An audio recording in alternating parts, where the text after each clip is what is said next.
আসসালামু আলাইকুম। আজকে আমি আপনাদের সাথে একটি কথা শেয়ার করব। আমাদের সকলের জানা উচিত এবং সেই সাথে বোঝা উচিত, টাকা দিয়ে আপনার সন্তানকে সব কিছু শেখাতে পারলেও বিনয় হওয়া কখনো শেখাতে পারবেন না।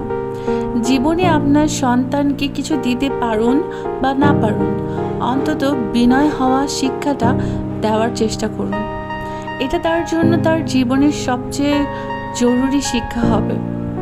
অন্যের সম্মান করতে শেখাবেন, ভিন্ন মতকে সহ্য করতে শেখাবেন।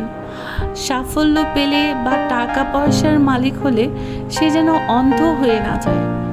এই সমাজে আমরা এমন একটা মানুষ তৈরি করছি যাদের হাতে দামি মোবাইল আছে কিন্তু মুখে ভদ্রতা নেই, যাদের পায়ে দামি ব্র্যান্ডের জুতা আছে কিন্তু হৃদয়ে শ্রদ্ধা নেই।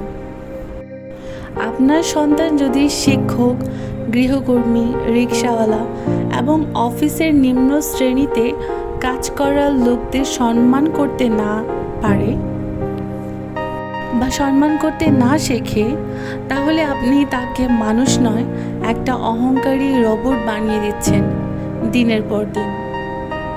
তাই আপনার সন্তানকে আপনি কিভাবে গড়ে তুলবেন, কিভাবে বানাবেন, সেটি একমাত্র আপনার দায়িত্ব এবং আপনারই হাতে। তাই আপনার সন্তানকে এমনভাবে গড়ে তুলুন যেন তার মধ্যে বিনয় হওয়ার বিষয়টি যেন ফুটে ওঠে। আমার কথাগুলো যদি একটু হলেও আপনাদের ভালো লাগে তাহলে অবশ্যই আমার পাশে থাকবেন। ধন্যবাদ।